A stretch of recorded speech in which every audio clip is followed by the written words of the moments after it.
Okay, so here we go once again at the cursed forest. Back with Taminal, Aurelia, Sir Merard, and a bunch of his footmen. One had died. And Aurelia performed some weird last rites for him. And everyone was looking at her weird.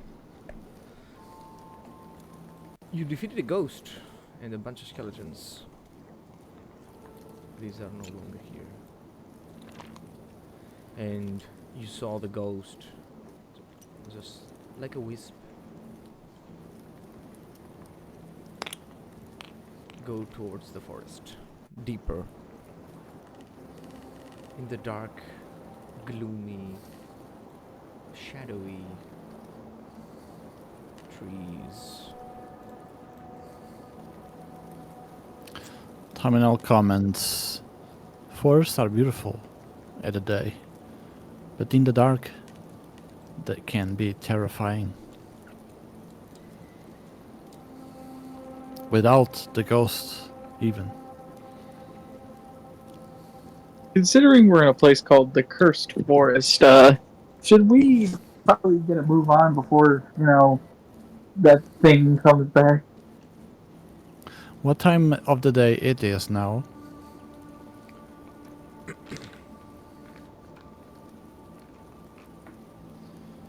It's 1 in the evening. 1 in the evening, so it's night. Yes. It's not safe to. I don't think that's safe to continue in the dark. I mean, the Lord decides, but I guess we'll make camp.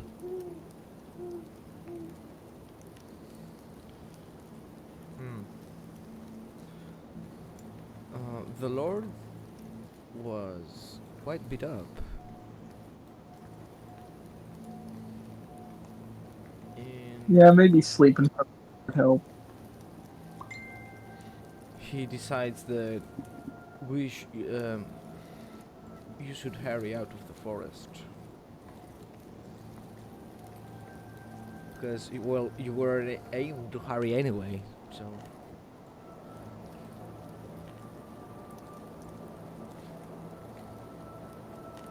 There's no reason to linger here. We're not safe.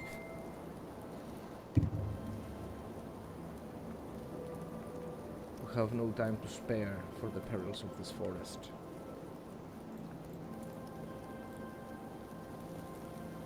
We should go. He's lost his horse. The only available horses are used to draw the carriage.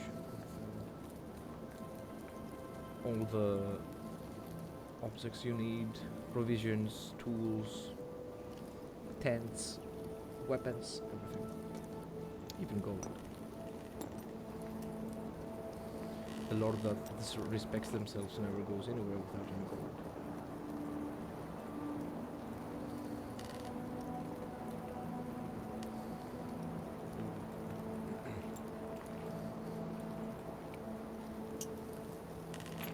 So you venture through the forest in the dead of night.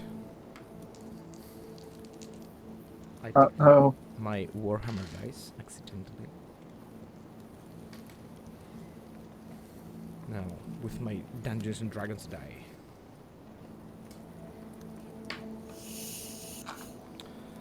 The men are shaken, they are afraid. They just witnessed someone dying by a ghost. And none of them look like they will fall asleep if everyone looks like they have lost a lot of sleep. They're getting tired, they're starting to whine. My feet hurt, Lord. We need to take a rest. But Sir Merald still insists that all of you shall continue on.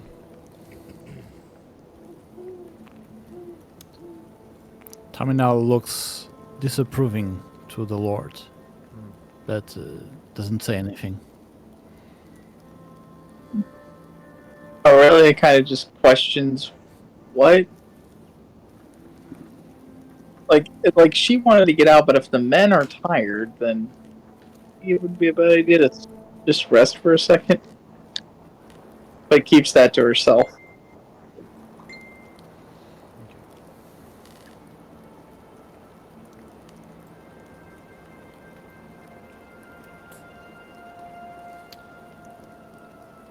And so you continue on. There is awful sounds in the forest. Might it be birds, rodents, or something worse?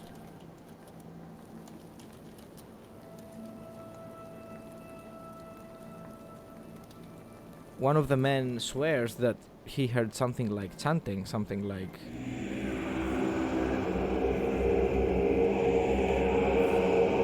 but no one else heard it, so they don't believe him, they take him for crazy and they move on. Terminal politely asks the Lord, "My Lord, can I play a song to calm the men?" I am a bard, if I haven't told this before. I know how to play. Well, I could tell Taminal that you are no regular stable hand. Takes a look around, sees at this very frightening forest. Well, if your notes have any chance of easing the distress of my men, then so be it. I'll gladly have you. I'm gonna give guidance to Taminal so he can play. Roll for performance. Yes.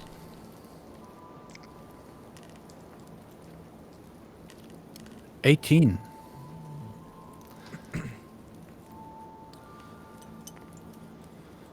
Your tune drowns out all the weird and scary sounds coming from the forest.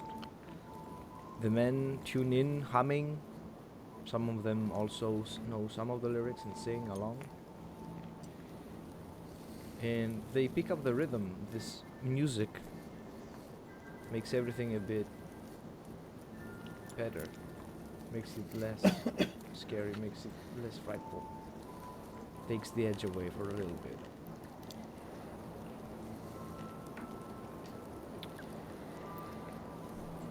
Terminal wishes to sing another song, but for a different reason this time. A song a cappella. Will the DM allow it? Sure. Okay. Now, I record this previously, so it's not me right now, because I would fuck it up.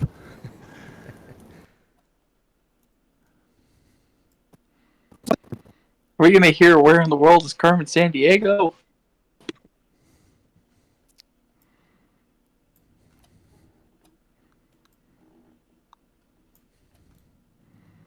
Bravely bold Sir Robin, worth for Chaney Hall. He was not afraid to die, oh brave Sir Robin. He was not at all afraid to be killed in nasty ways. Brave, brave, brave, brave Sir Robin. He was not in the least bit scared to be mashed into a pulp, or to have his eyes gouged out and his elbows broken, to have his kneecap split and his body burned away, and his limbs all hacked and mangled, brave Sir Robin.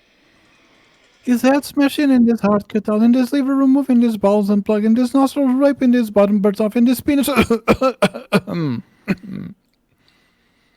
Pardon, my lord. That was very nice. And he was singing, Taminal would make sure that to look directly at the Lord, with not too much attention, of course, not to For the Lord not to consider that he is directed to himself.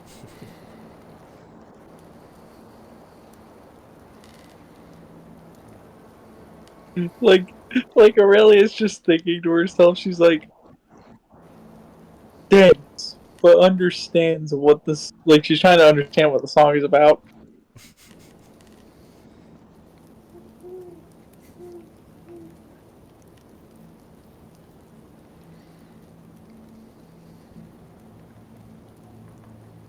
But then remembers, this is not a problem. I have to just make sure everyone gets out of this forest alive.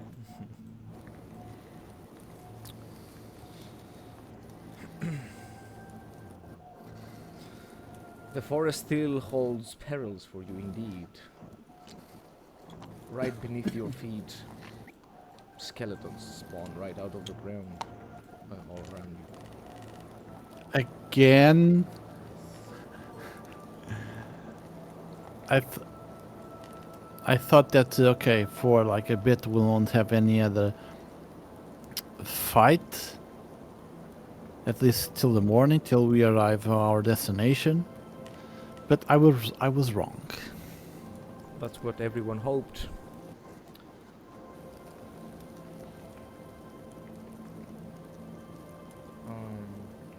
Aurelia, do you have anything? Do I have anything to add? Do you have anything for that? I mean, I could just cast Turn Undead. Like, it's an ability of the cleric. They could get them to flee from us for a couple of minutes, thus giving us time to escape. It's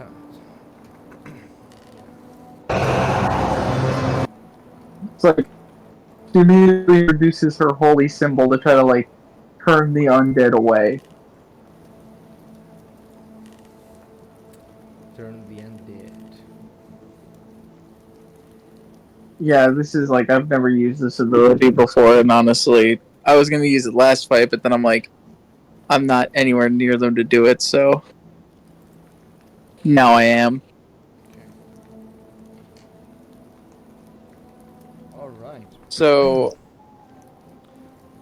they roll. As far as I know.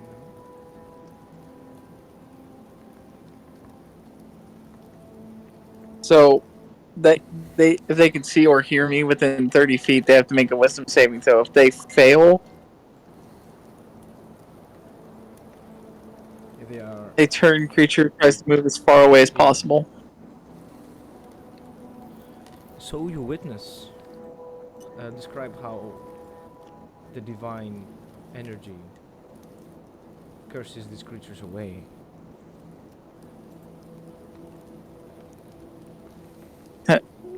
She just goes, "You are abominations, and you will leave us be."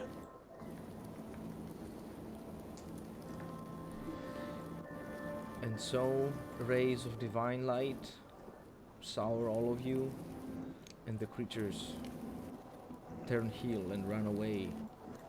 You've never seen a skeleton run so fast. Click, click, clack, clack, clack, clack. All this rattling, and they get lost in the darkness among the trees, never to be seen again. She looks back to the men and to the Lord and to Tom and all. She goes, "Haul ass now." Everybody starts to run as fast as they can.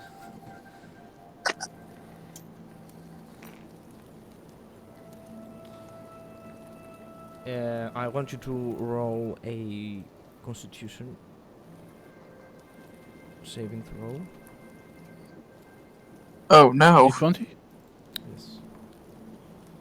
I have to cast guidance upon myself. 18. I think I'm spending all my 18s right now. I don't like it.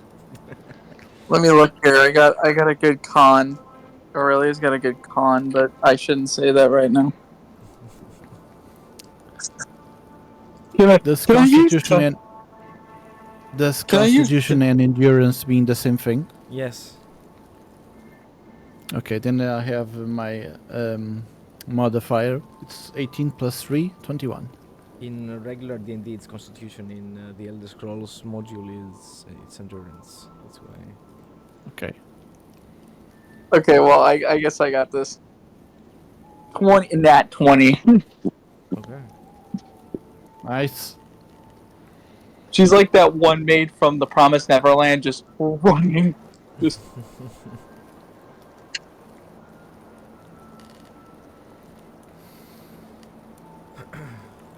Branches break beneath Well, your feet. you know what they say. If you cannot be a good cleric or a good magician, you have have good legs. Yeah.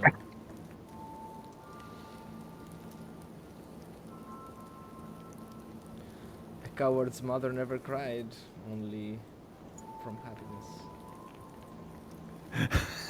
True. And sure enough, you finally get out of the forest. You finally see the sky. You finally see the horizon.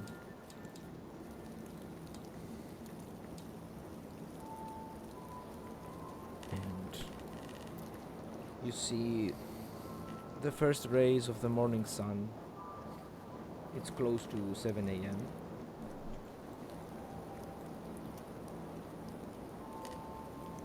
And what you see in front of you is a nice cozy hamlet. Now the terrain is a bit weird here.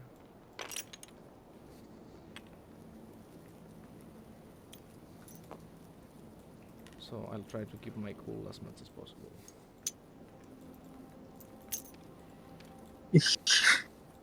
oh no, I gotta get water. I'll be right back.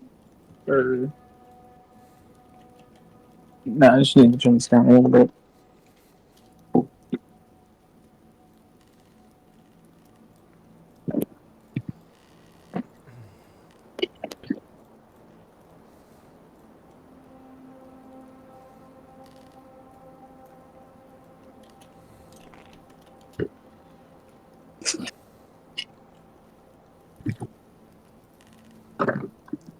Sorry, just had to run and get some water before I forgot.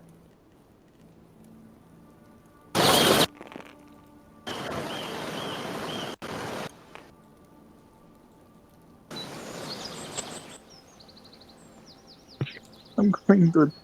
That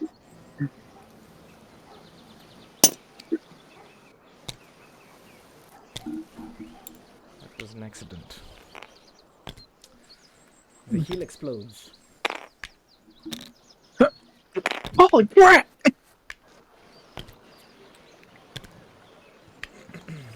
You hear dogs barking. It's usually a sign of hunters in the area.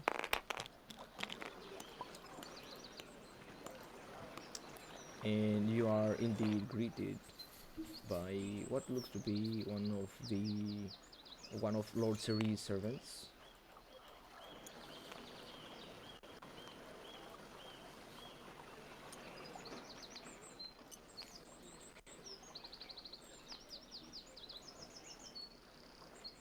Who looks like a hunter.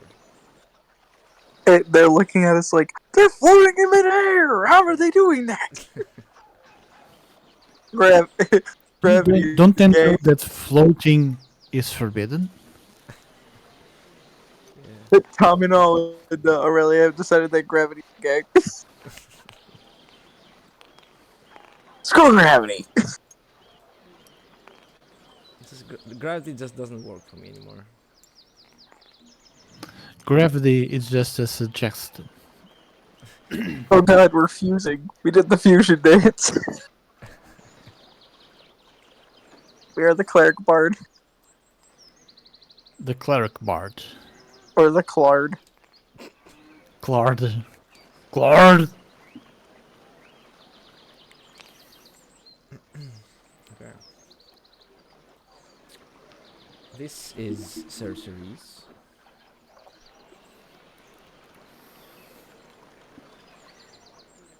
She is lollygagging at his hamlet with his serfs. He's overseeing the smith fixing his shield.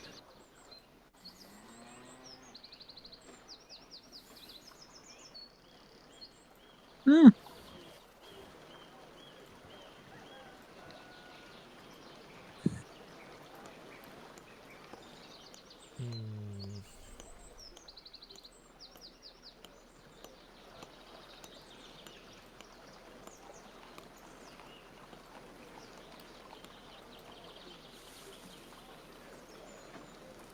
When they notice you, they of course turn to you and ask, who the fuck are you? Oh, we To Who us are personally or in general to our in group? general? Who are you to come out of the cursed forest so early in the morning? It's not usual to see apparitions so early in the day.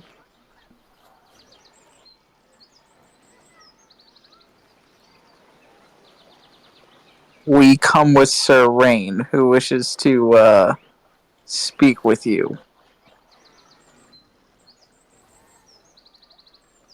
He raises his eyebrow. Speak with me? Do I owe him money? I don't know. He just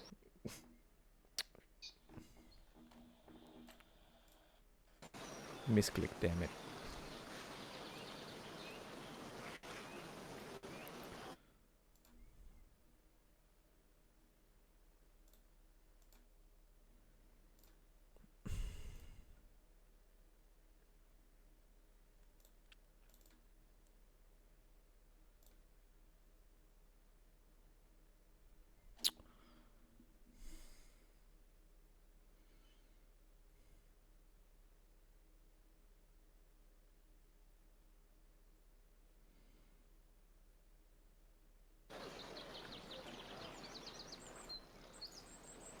Can you hear Okay. me? Okay. Everything's back to normal? I think it's working. Yes.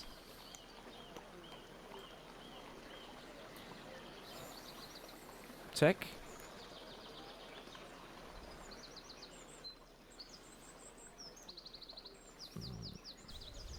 You can hear me, right? No, you can't. Damn it. The DM seems to have some issues.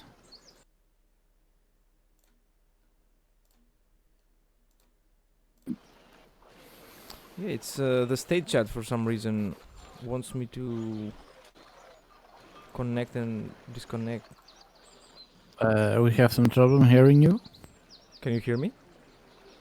Oh, now I can hear you. Yes, but the sound was not really. Now it's better. Okay. Okay. I think we fixed everything. Alright. So...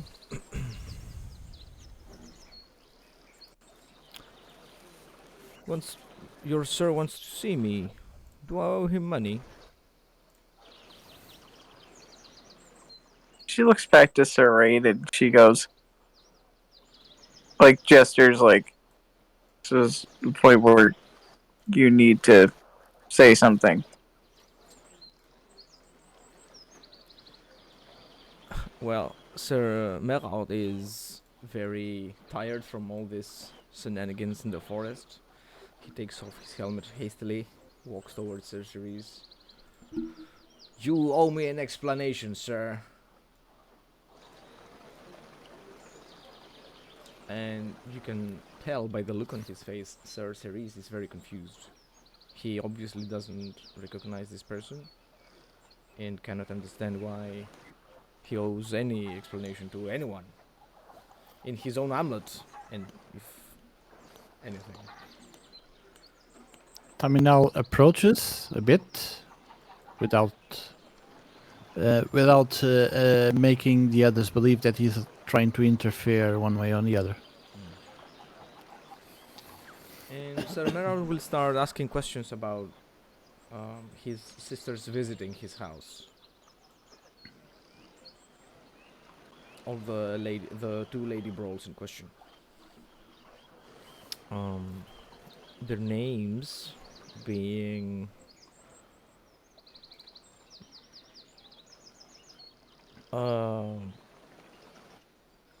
I don't remember their names. The names of the ladies. Let me see.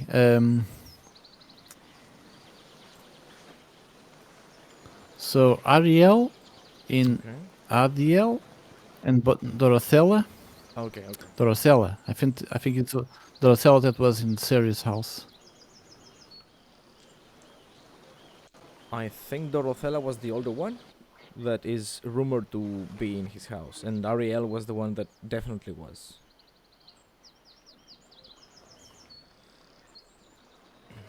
So, he asks about his sisters Ariel and Dorothella.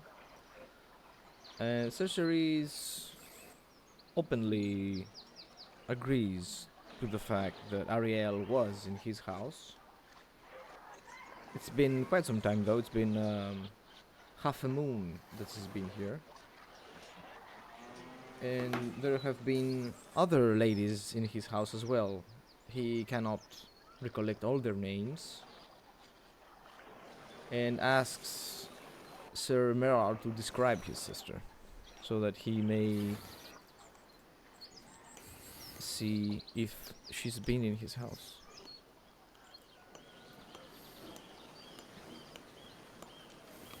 Sir Merard gives a very vague description of her. And by that description, any woman could fit. So Sir Cerise answers, yes, she's been in my house. And Sir Merard charges at him.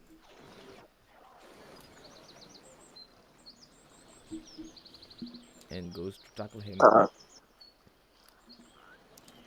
Wait, just I'd like like- that? Yes.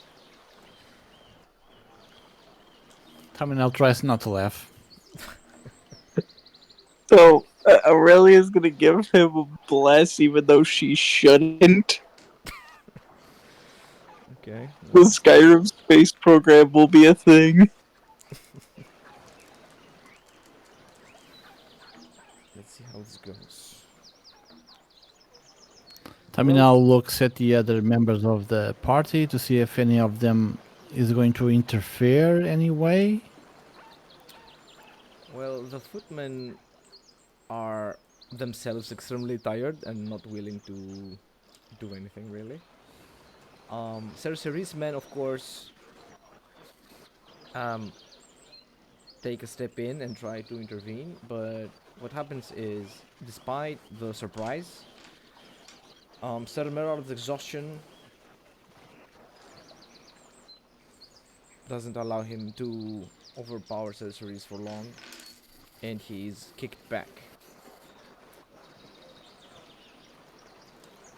Pushed away. And a guard quickly steps in front to protect him.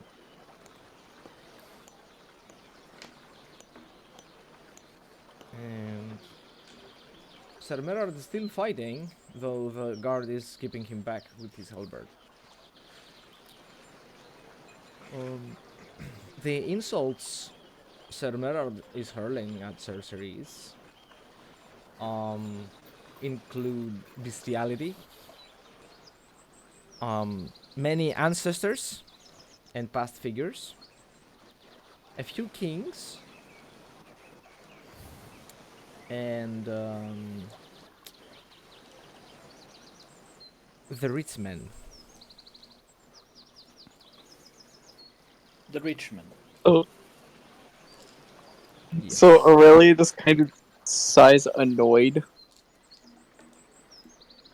walks over and goes, "How about we save this after we've taken a rest, and then you two can go and fight each other officially, instead of, attacking each other immediately." Make a persuasion check. Good, but what? She's Alright, let's see what happens. Let's see what happens.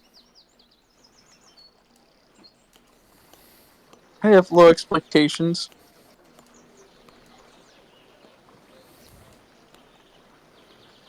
$18.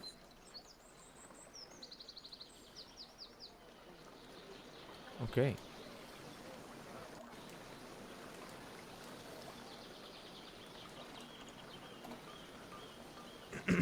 They both turn and look at you. You can see the fire in their eyes. It feels like you're between two hungry dogs waiting to jump at each other's throats. And Cerceres breaks the silence. Brilliant idea. Looks at Sir Merard and goes, well, a good rest and a hearty meal will improve your chances. Sir... what was your name again? Sir Merard... Merard. Yes, I know. Sir Merard looks back at Cerceres angrily. Looks back at the raggedy men. The black circles under their Who apparently are eyes. floating too. Yeah. They're out of this world. They've become a They are high. No, they are high. Look at them, they look sad. Cool, man. They look sad. No, They look high. like they're just. They look like they're just done with life.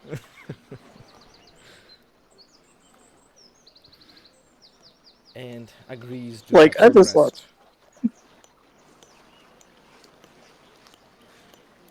Cerceres will go back at his fort, at his keep.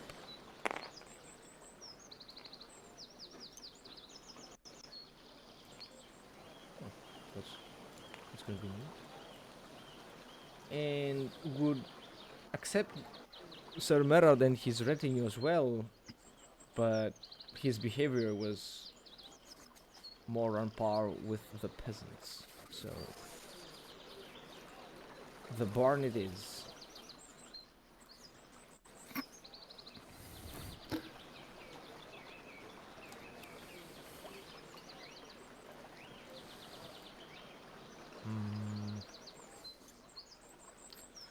You also see that there is a Khajiit caravan located at some ruins here in the back. This is a little group of houses, huts, and some other buildings that serve the hamlet. And there is a watchtower up here and a church. Forest. This is the cursed forest where you just came out of.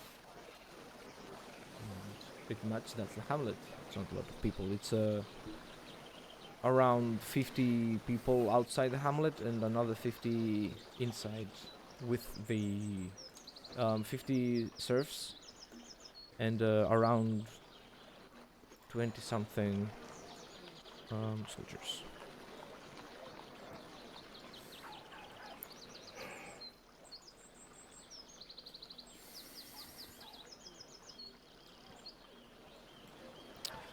The men will swiftly take off their gear and plunder their provisions for food, water, and some cleaner clothes to wear. If some do have spare clothes, but not all of them do.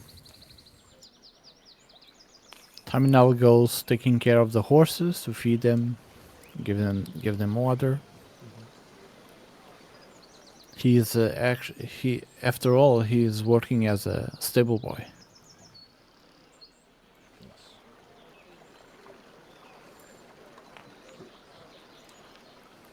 Take out the guard. The poor guard died. The way he lived, being launched into the stratosphere. We won't have to wait long for that. He will be another skeleton in the cursed forest.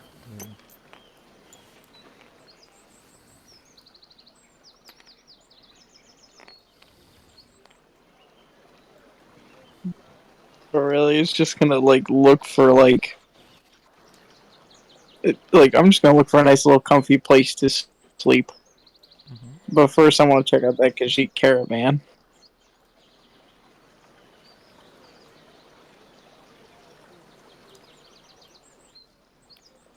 Hey, look at Tom and Oligo. You want to go check out that caravan? Let's go.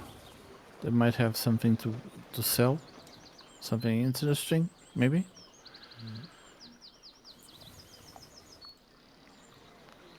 You see the Khajiit there are resting. They are mostly asleep still. There is only one or two of them awake, and they are starting a fire to keep warm and prepare food and whatever else. And you can see all the burlap sacks, all the barrels, all the goods are still covered, and there is a barely awake Khajiit that turns to you when you get near. May these ones have a good day.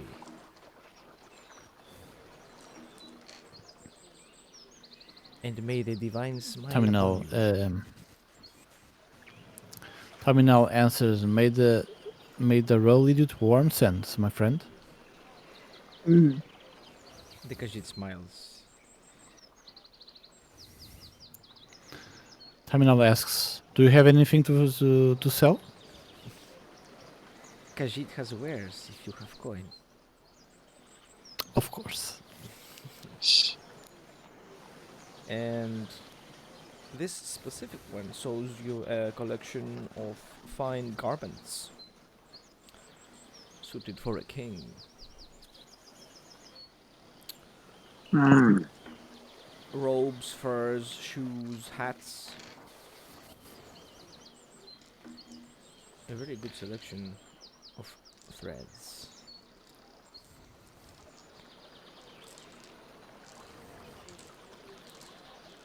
Hmm. You got like 60 septums. That's probably not gonna be enough to buy anything here.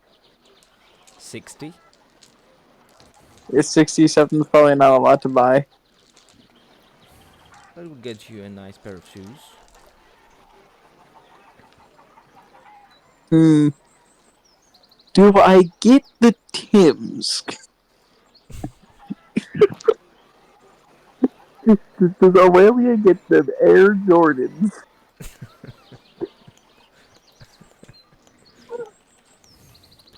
Um, what's the name? You get the Akatosh sandals. Oh. Just walk into Terminal. Skyrim. Now, footwear.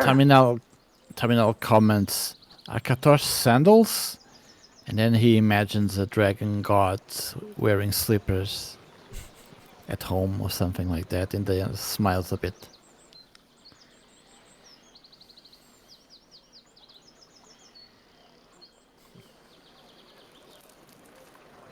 So,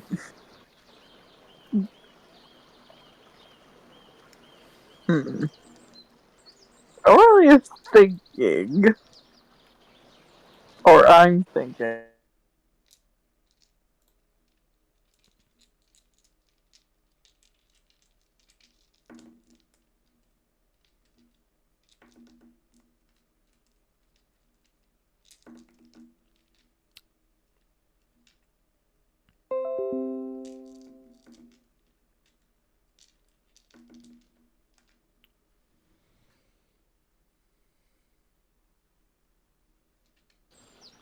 Could you repeat that, please? I was saying, this guy has like, the guy who runs the helmet has a particular set of standards. When it, Yes, indeed. Lord Cerise requires only the best for him and his followers. oh, wait. If this is a caravan, I ask him to like in recent. Have you been here a long time, or did you recently just get here? These ones have been here for over 2 moons.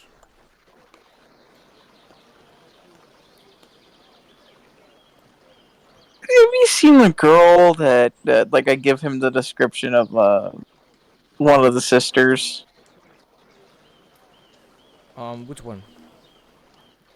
Like, the one that he was talking about? Dorothea Dorothea, yeah. Yeah, Doricella. or Ariel. Either. I described both of them. I go, Ariel was the one that was clearly at the hamlet, right? Yes.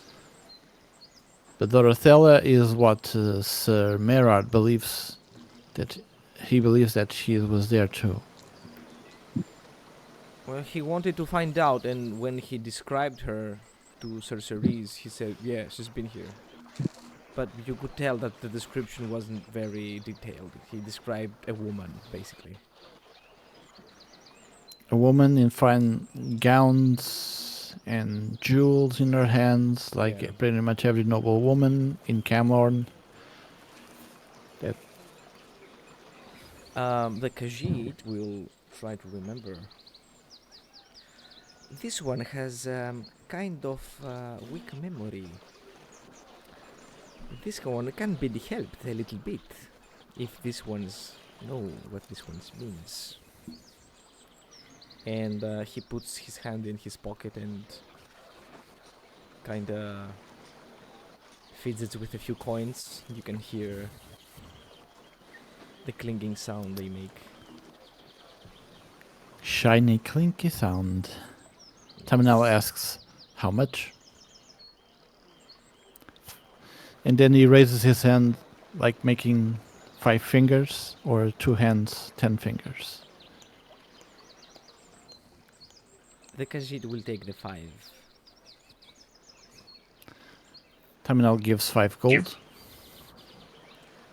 Oh, now this one's remember. This one remembers. Thanks for your assistance.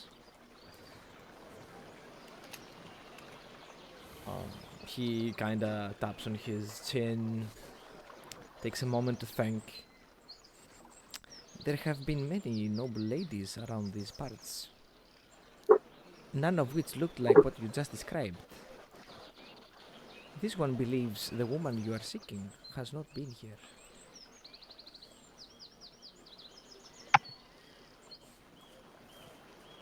Taminal looks at Aurelia.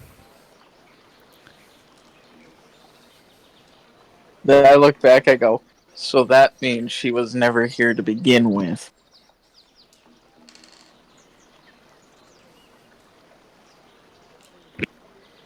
Taminal answers, it seems so. So, are we could, gonna tell him? Taminal says, we could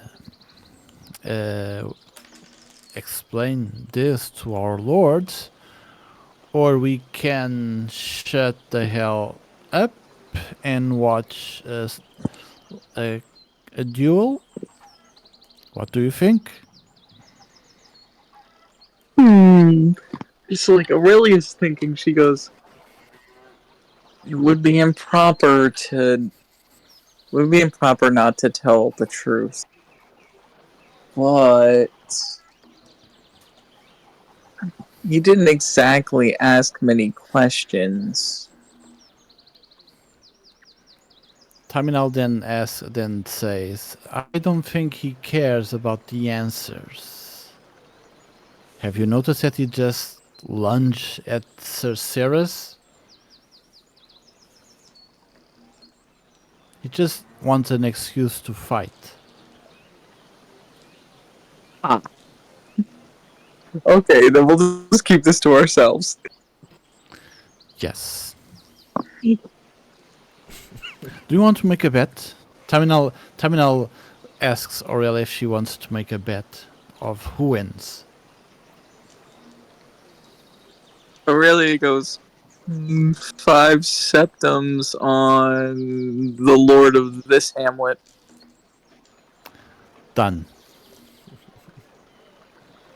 One of the cannot- other we cannot- Khajiit we cannot- overhears and joins in. Oh, it is a female Khajiit. Um, she's one of the long cats, if you know what I mean. Uh-oh. Very slim, very elongated figure.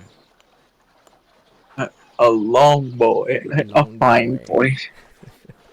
boy. She kind of hops She's not closer. Yeah, what? she's not on the trunk chart. No. And she comes closer and goes, these ones are talking about making money out of chance, yes? How about this Terminal one's? This one makes answers. it a little bit more interesting. 15 septims says Lord Cerise wins the bout. Oh. Well, I think there's no point because I was about to bet on Lord Series too. If all of us will bet in Lord Series, I don't think there's much point about that. Mm.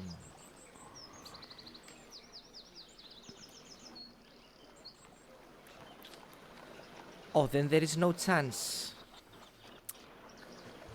This one had her hopes up. And then just sits back down, keeps trying on making a fire. The terminal comments, you can always try to speak with the soldiers that came with us. You know what? Yeah, let's do that. Let's get this pot going. Yes, terminal decides to go to ask the soldiers for if they want to bet too. Mm. Her eyes light up, and she, almost on all fours, goes towards the soldiers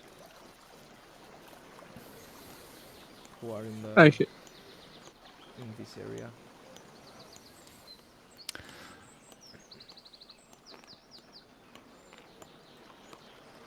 And Terminal yes. Terminal takes the initiative because he's the one more. I mean, if it needs to, he's more persuasive in speaking with people. If I have to roll for persuasion Mm. to convince the soldiers to bet in favor of their lord against us, who will bet in favor of Lord Ceres. Well, I would say that it would be an intimidation roll, not the persuasion, because Intimidation. yes, intimidate them into partaking in the gambling because they would be for their lord anyway. Yes. So you would have Okay. to gout them into gambling. You would have to gout them into gambling. So if I'm going to intimidate, I have to speak in a different tone. So Terminal arrives at a group of soldiers and he says, "Well, I think this is a good chance to prove your loyalty to our lord. What if we take a bet? All of you will bet in favor of our lord Merlorn against Lord Ceres, and we will cover that bet. We will bet in name of Lord Ceres. What do you think? Roll d20. Yes. They're sort of thinking about it. Some of them are. 13. Okay. 13. I have what? Let me my modifier. Intimidation. Okay. 14. Alright. Some of them are pretty low on septims right now. They're not really willing to do something like that. It's not something to gamble over. Their lord might die in this. And then the Khajiit steps in and sort of teases them. Oh, what is it? Are these ones afraid their lord will cower and run away or be beaten up like a dirty dog? Then the loudest of the soldiers, no, Sir Merard would never do that. And there's a whole conversation with the Khajiit and the guard, the soldier, on how the duel will go. Oh, you know, she says, Sir Cerise has this technique and that weapon in his arsenal. And the Soldier goes, "Oh no, that won't be enough because Sir Merard knows how to fight giants." Terminal comments, yes, the Lord trains every day against a giant, a wooden giant, but a giant nevertheless. That makes him great. That makes him brave. He's brave, like brave Sir Robin. Yeah, he's very brave. He stood bravely in front of a ghost, Okay. and she kind of Yeah. she's trying to like embellish the truth a little bit, and she goes, "He weakened it enough for me to kill it." Just he did it. Okay. Terminal tries not to laugh. The soldiers agree to bet 1d4 each. I'm gonna roll them publicly. So, if Sir Merard wins, basically the bet is 11 septims.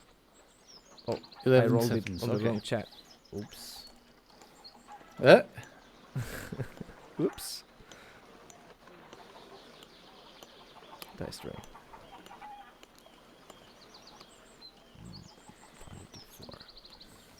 15. So it's coins. 11 centimeters. Why is this not? 15?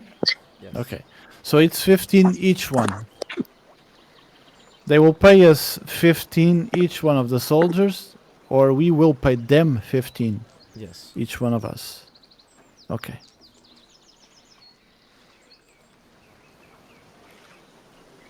And the duel will take place tomorrow in midday when the bell from the church rings. Bell?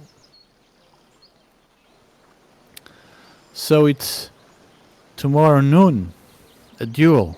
Yes. When the High priest noon. announces the middle of the day from the tower, the duels will commence. They are gonna be using the standard Breton rules for honorary combat, honorary duels, which include any weapon of choice. Bound weapons are accepted, and there can only Bound be weapons. Okay. yes, and there is only one-handed spells. There's no dual casting. Okay.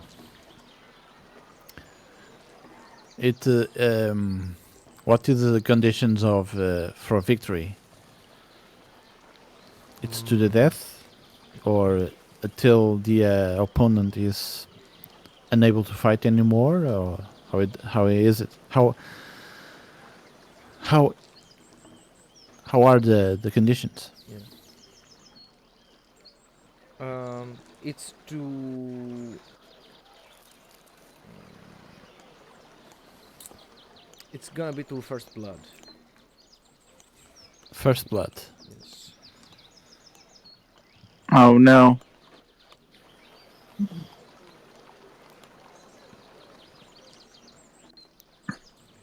Terminal imagines that cutting someone's head counts as first blood. It does. Yes.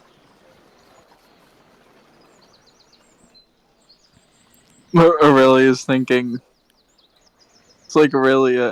After we're done, she kind of pulls Tominol aside and goes, "So if he dies, what do we do?" Well, we probably will just return and give the bad news to the household.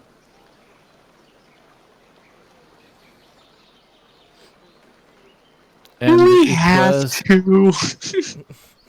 I mean, unless you want to stay here. She's thinking. She goes. She's just looking at Tomino. She goes, "But do we have to go back and tell them, or do we just want to leave? We won't have any obligation to go back."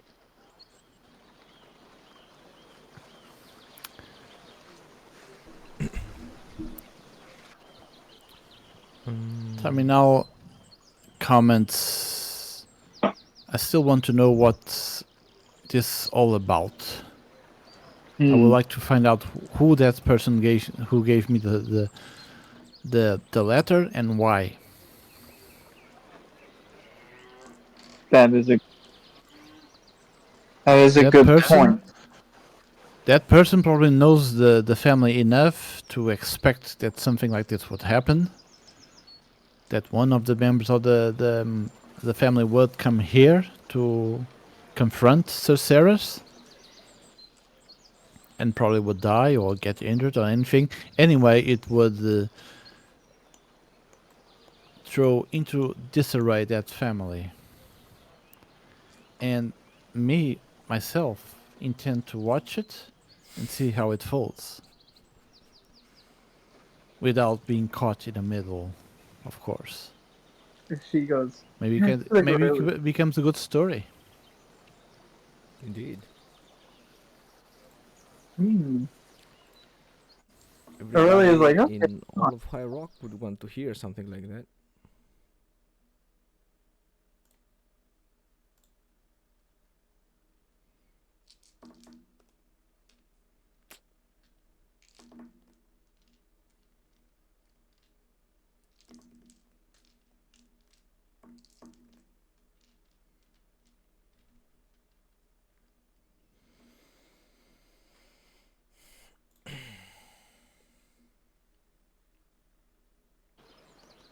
Could you repeat that? Sorry.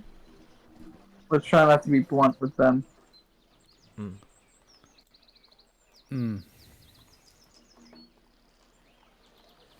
know, let them down gently with the news of their brother passing. Terminal comments, I don't think they will care that much. I sense a great rivalry between each one of the siblings. I think that's how do you say it? A Dwemer powder keg, whatever that means. I don't know. I just heard this somewhere.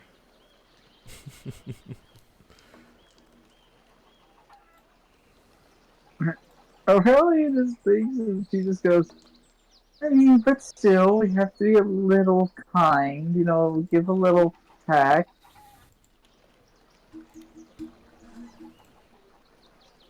Well, let's see how it ends anyway. Yeah. He's gonna get his butt beat. If anyone is going to be accused of something of not protecting the Lord, it will be the soldiers. They are the soldiers. They are being paid poorly, we know, but they're being paid to protect them, not us. We are just servicemen. I take care of the horses, and you take care of the ladies' dresses. And she just looks and she goes, I don't take care of their dress. I take care of I take care of pretty much these guys. It's their thing. Yeah, that's true. That's true. That is what happened.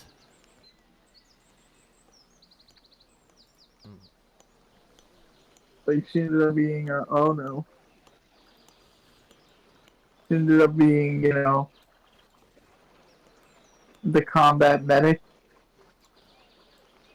Or if she doesn't understand why he even needs one.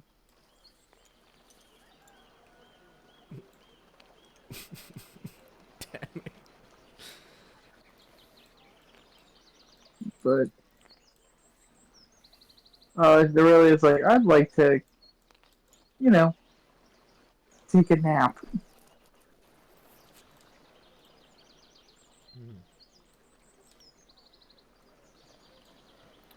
So everybody is preparing for the duel.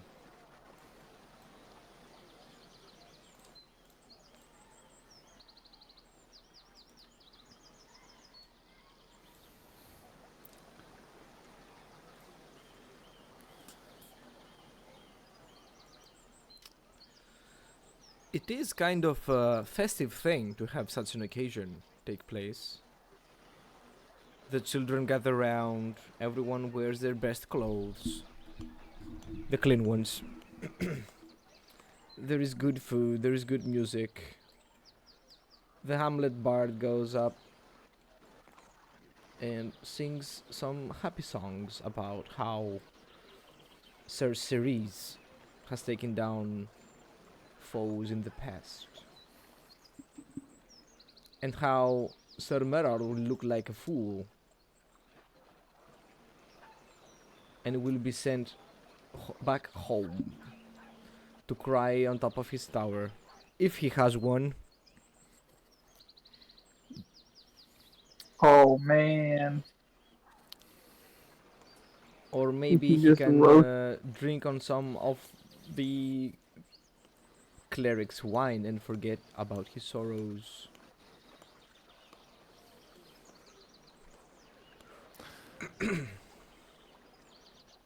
Tommy now looks at the Bard of Hamlet and he feels a little bit insulted. Not because of the bards, what she sang, what she did, but because Taminal's pride forced him to defend his lord despite him not liking him. So he asks if he can make the case for Sir Merlin. Oh, of course. Looks like we have another duel. One of more musical form. You can very well. It's gonna be an opposed test. Take your guidance. Taminal, instead of singing, will just speak loudly to the public, but he will say in the ambiguous way. He will say that his lord trains every day in his house against a giant, a powerful giant made of wood. And the intonation that Taminal takes make people not really sure he's making it up, or he make fun of his own lord. So just stay quiet. I think. I'm trying to condition the environment here. I cannot do that. But yeah, Taminal says that with a certain ambiguity in his voice. Mm-hmm. Like that scene in Lord of the Rings that Bilbo says, "I know I know half of you, and I like you half the way half of what you deserve," or something like that. Yeah, I remember. People people looking into each other without not really understanding what he said. Okay. So, let's roll off 1d20. Performance check.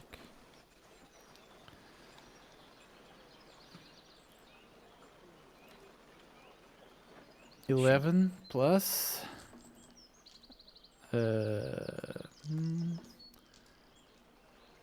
plus 1. It's just 12. I don't think. Well, I guess it makes sense. It wasn't supposed to be really persuasive.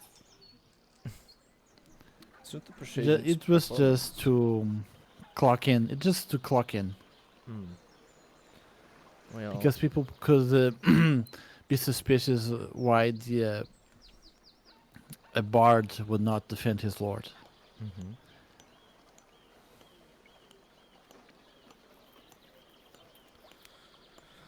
Well, So it's 12. the elf's performance seems to have gone most of the attention. Everyone's laughing and joking that Sir Merard has a wooden replica of Sir Ceres at his training facility, at his training room, as well as the giant one. And Sir Ceres jokes that if he wanted to have a more realistic one, he should have He should have one made out of stone, and then flex his muscles. That's a good comeback. Aurelia goes, "Oh, not only is he training, he wants to fight one. In fact, we're going to fight one." Yeah. So, their weapons of choice. Ser Merard has sword and shield. Typical steel made, both of them, to go along with his steel plate. Sorceries will also put on his full plate for the fight. And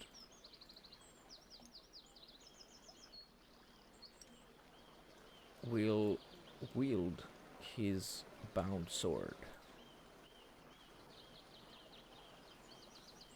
Oh, did we take a long rest? Yes. Oh, good. Okay. So Yeah, it's the next day. I get. Is it's it? the next day, Wait. yeah. It's the next day. So we 12. arrive at 7. We arrive at 7 a.m. About that, and then it's midday of the other day, the next day. Okay. Yes.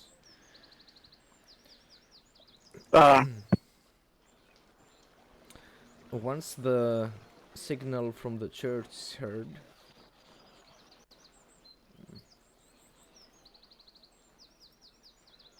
the duel starts. Sir Cerise conjures his sword. Sir Merard goes in for the attack. I'm gonna roll 2d20s. The first one is gonna be for Sir Cerise. The other one is gonna be for Sir Merard. Ooh. The first successful blow goes for Sir Cerise.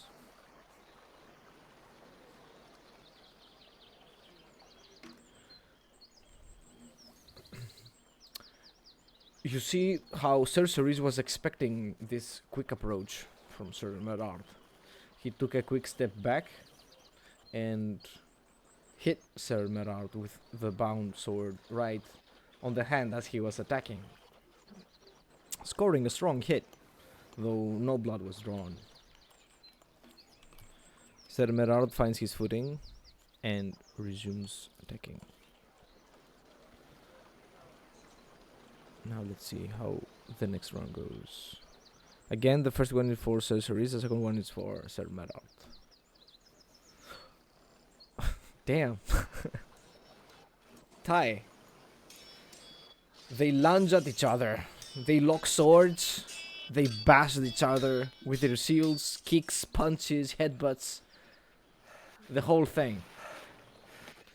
They're both panting indeed. You see them fighting. All this is happening over an earring. One of these men, if not both of them, could end up dead. Just because one of the sisters is refusing to give a clear answer whether she's been in this amulet or not. And so the fighting continues. I love that. They could die just because they don't tell the truth. Again, Sir Cerise has the upper hand. His bound blade seems to be more effective against plate mail than the regular blade is. And Sir Merard is clearly on the back foot here.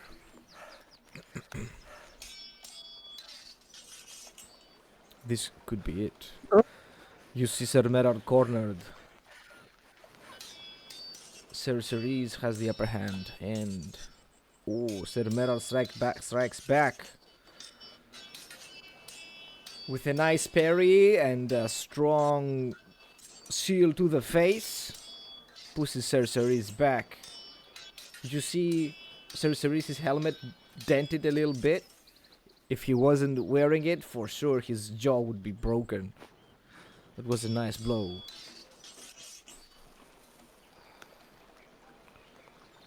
Wait, but you wonder, is there any rules against giving? Come again? What? Is there any rules against giving blessings? Rules I'm against asking, blessings. can I pop up a blessing and I can roll for it? Or is that against the rules of the match? That would be against the rules, yeah. If you straight up casted a spell to interfere in the game, yes, that would break the rules. That's outside interference. Yeah. Ah, Let me see. What are The bard could not also the bard could not intervene too. Just even casting bardic inspiration. Not that he wants to, but I'm gonna counts see as the interference. description so I can see if it is required to produce any kind of sound or how it happens. Part inspiration. I mean, it's not allowed if you want to be a lawful or a good character, but if you want to be like secretive, you can, as long as you do not get to find out. Yeah. I think. Technically, they only need to be able to hear you, so it could be in a way that would not be noticed. Visible. Yeah. I mean, just shouting his name could count as a bardic inspiration that isn't a spell. You know? Yeah. So, the score is we're 2 gonna to give 1. This could be the last round. Let's see. Oh, Sir Merard, though, takes the advantage with a strong sealed bash, and now a sneaky hit to the leg. Cerceris loses his footing and gets another seal to the face. He is looking a bit shaken there. It's tied 2 to 2. Everyone is standing up. Everyone is on their toes, at the edge of their sheets. So, Tommy, of their seats. Yeah. do you want to shout his name? And then give him some bardic inspiration? We really need to win this match.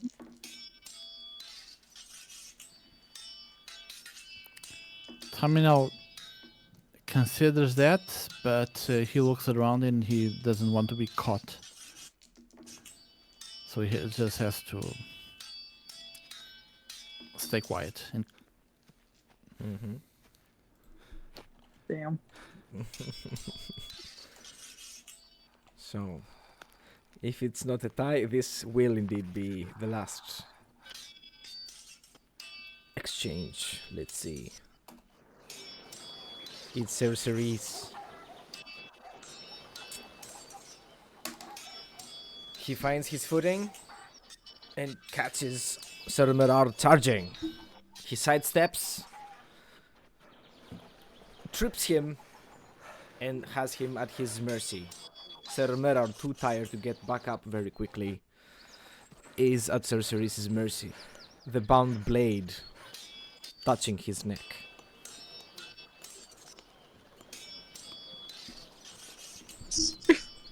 Everyone gets up. Everybody's shouting. Both their names are heard.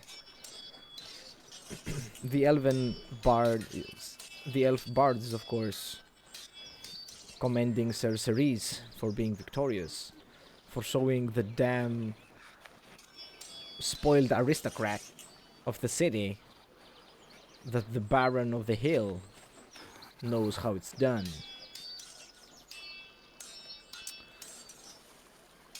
And Now,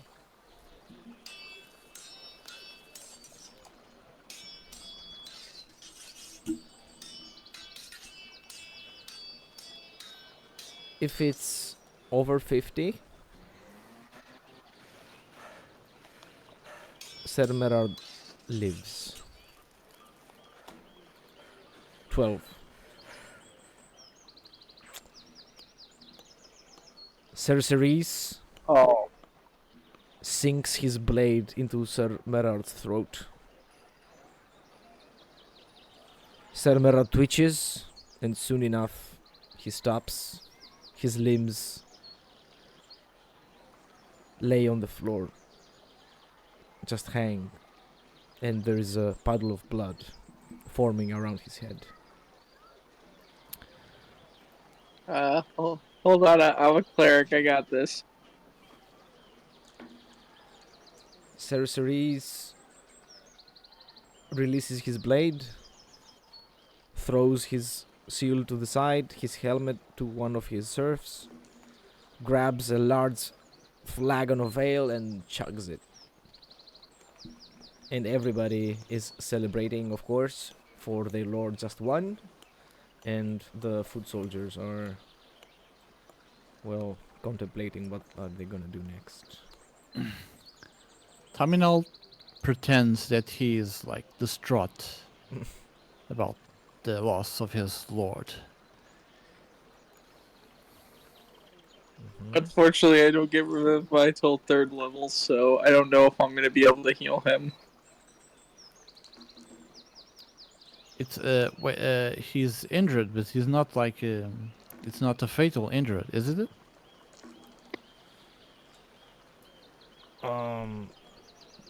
What I described was that Cerceres stuck his sword into his neck. Oh, complete. Okay, okay. I thought it was like mostly a nick in the No, neck, no. not like cutting, right? So he's dying. He Sir is Melon is bleeding dying, out. Yes. dead. Okay. Okay, I will use a 2nd level healing word to save his butt. and I gotta use my computer now because, unfortunately, my phone is not working. Damn.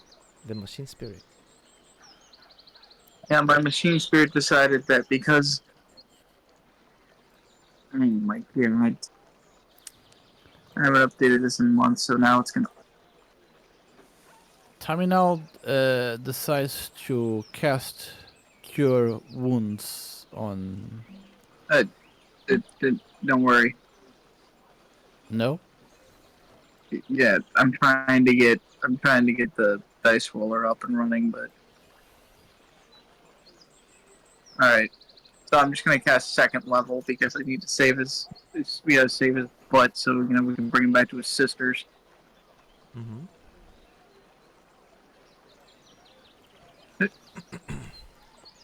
The dice. There it is. Okay.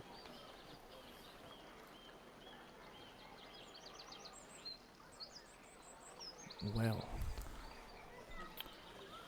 Terminal would not Indeed. mind if the Lord died in combat, for example in the Cursed Forest, but in a duel like this, he doesn't feel comfortable to let the Lord dying like this. 9. He heals 9. Mm-hmm. You see that the his soldiers aren't so concerned that he died in a ritualistic combat. Well, of course, they don't know that he's still alive because Aurelia healed him up, and he survived the time she took to get to him. Um, they consider this kind of death a normal one. Like, it looks like nobles in High Rock die like this quite often. Aurelia, Oh, yeah. you see him completely limp. He is dead in your eyes. You cast your spell, not even knowing if he is alive enough to be healed back to quote unquote normal. And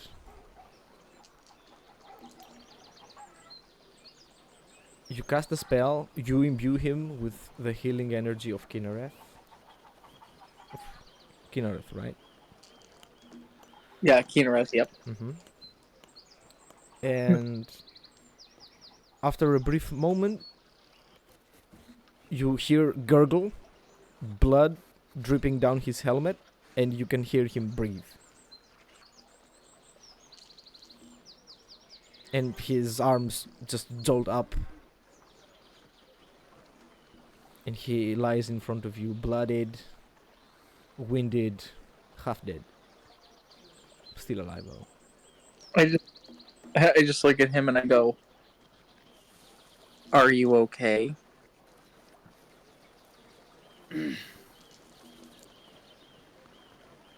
He rolls to Like, his side, Aurelia, opens his helmet, and spits out blood out of his mouth.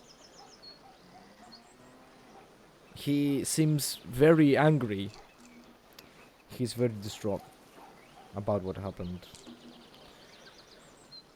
And he doesn't answer. He looks at the ground, punches the ground, and just lays there. Looks at you. You can see there's gratefulness in his look. And you can tell that he feels very ashamed. It looks as if he would rather have died than still live defeated. I just look to him and I go, "Think of it like this." It's like she's trying to think like a Nord, so she goes, "You know how Nords, when their pride gets wounded, they don't get mad. They get mad and they go and decide to fight. They keep on fighting regardless of if they live or die."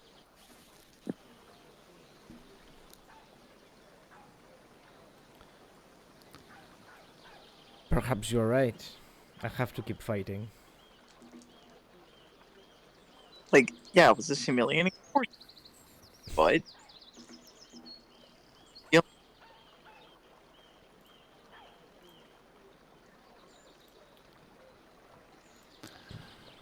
Meanwhile, Taminal noticed all of this. He knows that Lord Merlin is still alive.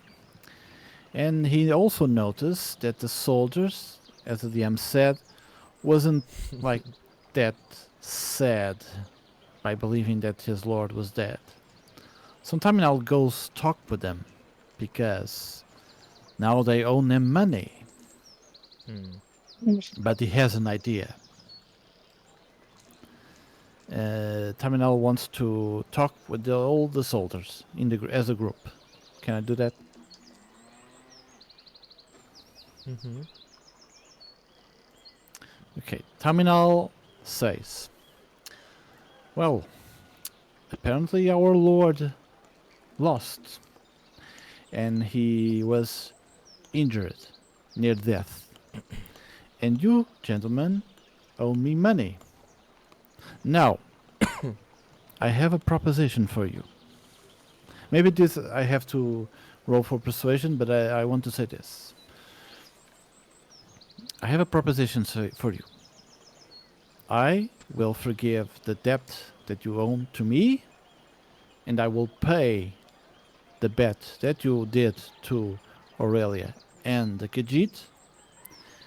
And I will ask you how much does your lord pays you for like a month at his service.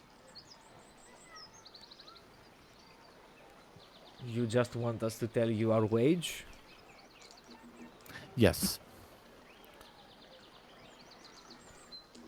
Oh, sure, then they look at each other. They are mostly paid the same wage. And their wage is kind of a normal rate. Don't know how much it would be in septims. They're not paid poorly. They are paid normally.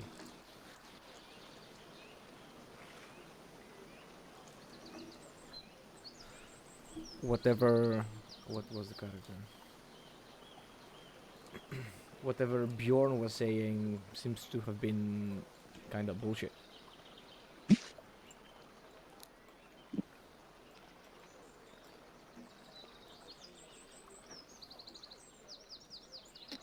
Well, he did say serfs.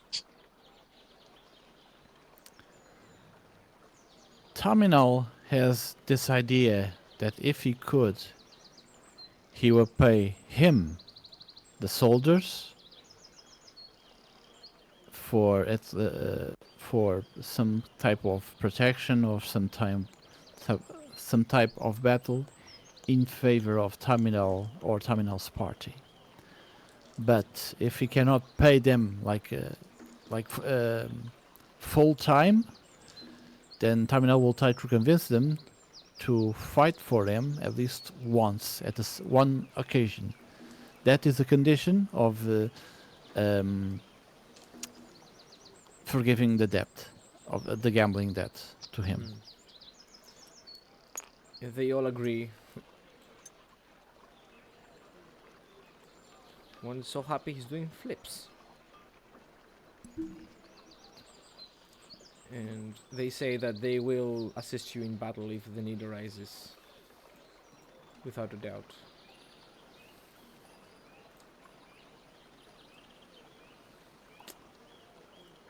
And imagine their surprise when their lord walks by. Can I select it? Please? Yes. I'm gonna play it safe.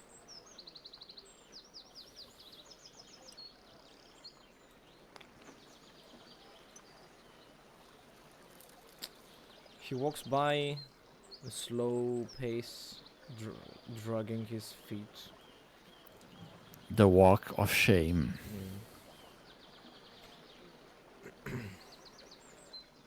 Aurelia's like walking behind him, trying to all right, like trying to keep him at least somewhat stable.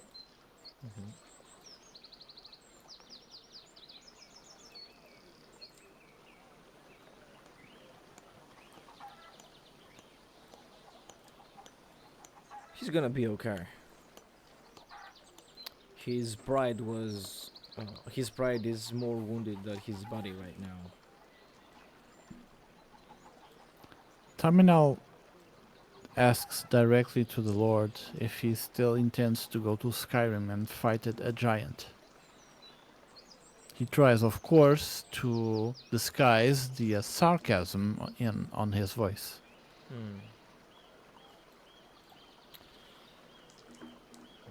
Sir Merar takes a moment, looks at you. I think we might have to postpone that journey, Taminal. I'll need to train my technique a little bit more.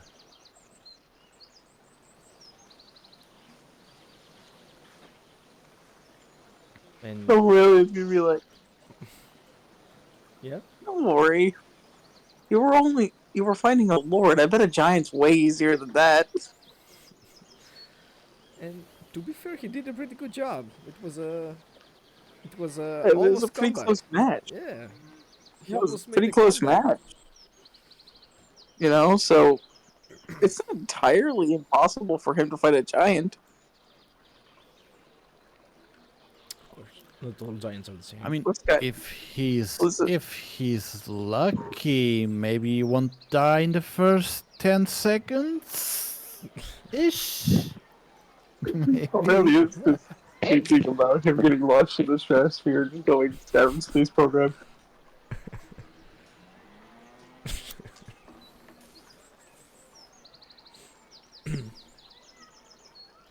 Like, I'm trying Terminal to gas goes- him up to do it. Terminal goes to Aurelian and explains to what he talked with the soldiers. He says the soldiers will fight for me at least once, and that might be useful. If something goes down on the family, At least we will have some protection to leave. Hmm. And Aurelia is still thinking. She goes, "I still want to see if I'll fight a giant, though."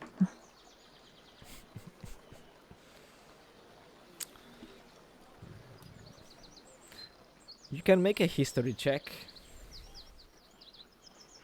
What, me? Yeah, make one. It's gonna be very Just hard to though. see? Yeah, it's gonna be a very hard history check. Oh no, Aurelia's not that smart. It's not that smart.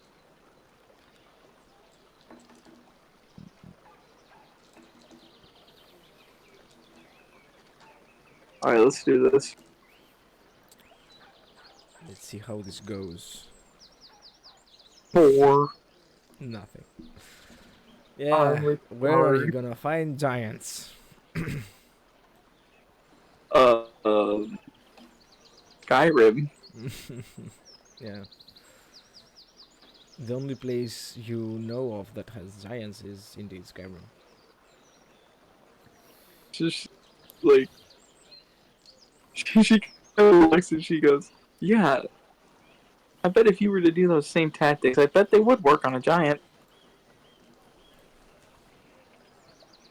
He goes on a very detailed analysis of how he would actually fight a giant because there's a difference in height and the giant doesn't have a blunt sword. They usually use clubs or throw rocks, and sometimes they even have primitive bows made out of mammoth tusk and whatever. Tamil She says looks sarcastically, enough. Yes, they like, can, and the giants cannot like reach their own toes. So if a warrior gets close to his feet, he can cut on his feet, and he won't be able to be affected. Maybe. "We believe in you." Mm. I love how we're trying to effectively, I like how I'm trying to effectively talk him into death after reviving him.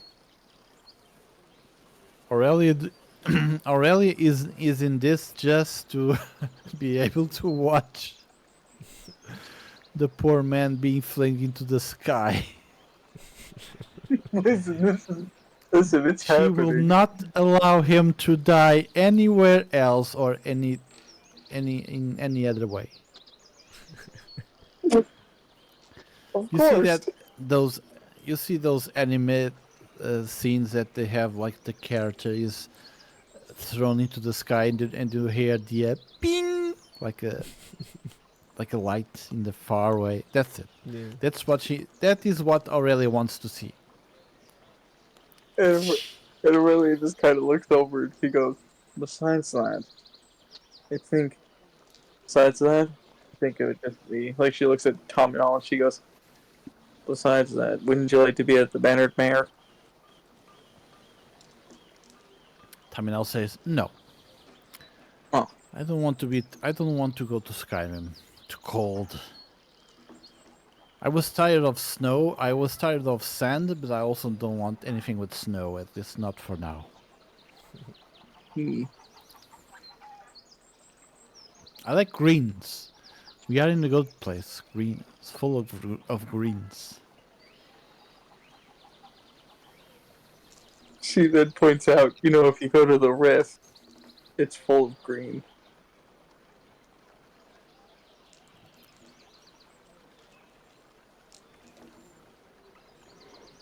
There's green.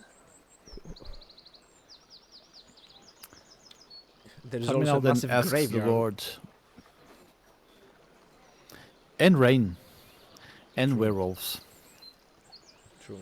There's werewolves everywhere in Tamriel.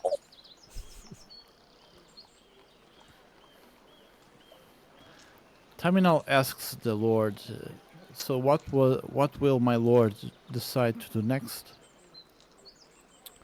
Does he wish to go back to his home?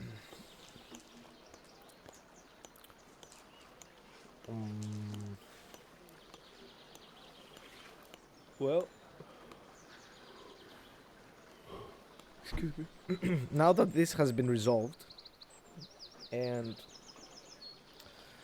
he is sent away by the Baron here, he will indeed return home, but he will take a longer, safer route and visit some other lords on his way back.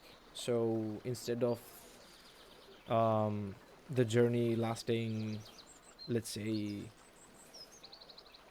A day or two, wasn't it? yeah, something like that, 3 days, it's gonna Three- take a week. 3 days. A week, okay. Oh well, we'll have to do this Terminal- Harm's-based program some other time. He's not gonna die on my Termin- watch, though. Terminal comments, well, apparently, per rules of the duel, your sister has not been here.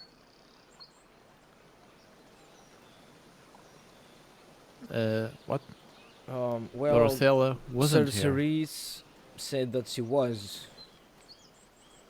So I The, will have the to. other sister. So, Yeah, Ariella was here. We know that. She has had contact with sorceries in the past. Dorothea was reluctant to answer, and since Sorceries claims that she was here, I'll have to report that she indeed was here. And then it's not my problem anymore, it's Ariella's and Dorothea's.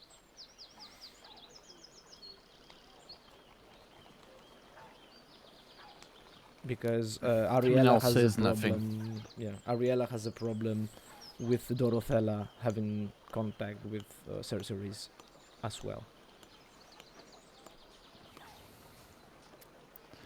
Terminal says nothing, and he then comments to Ariella that I don't think that we will have anything else to take from Sir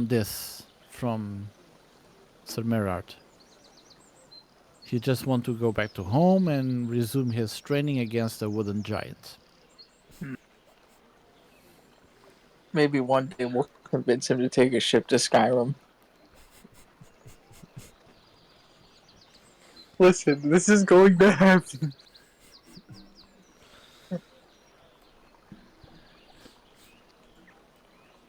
Careful what you wish for. Terminal comments. I think there aren't there minotaurs in Cyrodiil, There might be. but I don't think they can throw them into the sky.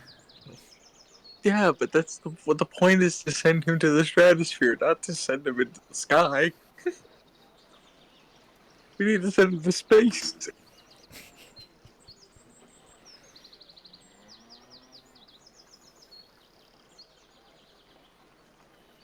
And if he happens to survive, ask him if he saw the giant's head.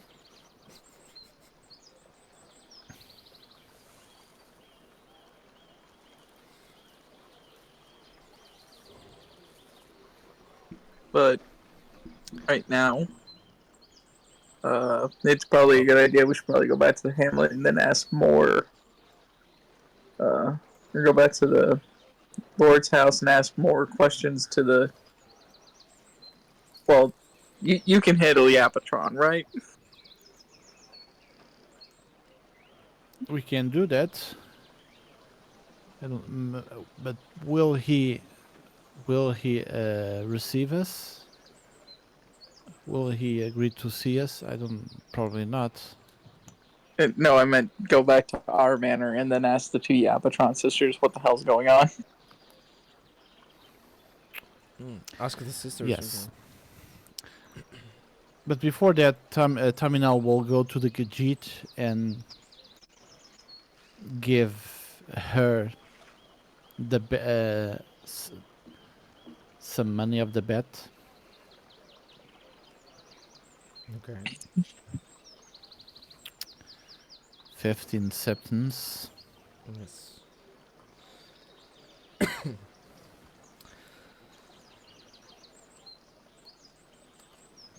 You see her cat-like teeth when she forms a huge grin on her face.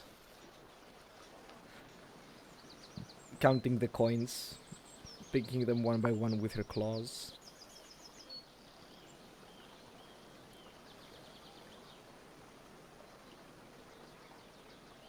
And then with her long, slim body, makes a backwards cartwheel and puts the coins somewhere in her tent. And Terminal asks her, "Will Lord Ceres accept to see us?"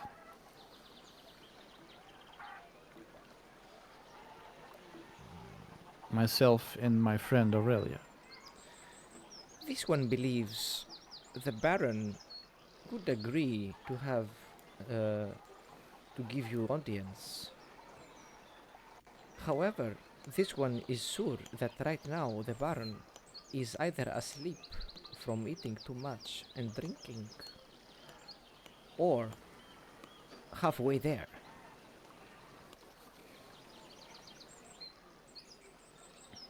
Very well. If we have time, tomorrow we'll come back. Oh, yes. And if you have any more interesting chances you want to play, you know where to find with this one. Hmm. Noted. Red.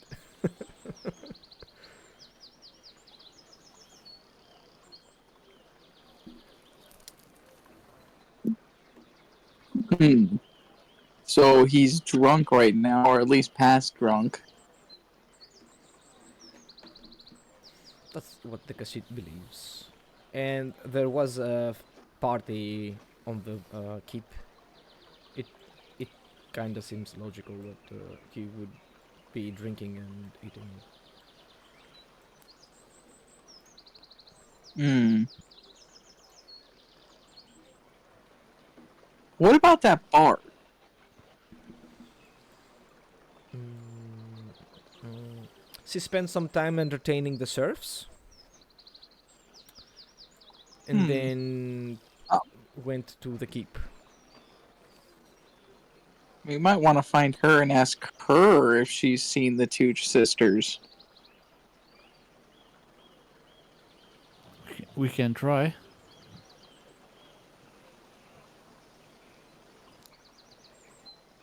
So, do you want to go? Do you want to go and Uh, we'll find her? Yes, let's go. If we have time right now, we will try to find the bard and ask her, and then ask the noble tomorrow. Mhm. Yep. So we go to the keep.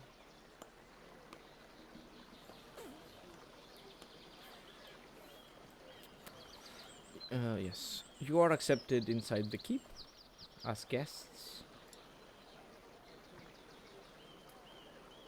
and what happens inside will be the object of our next session. All right. Nice. See everybody on the next one. See you again next time.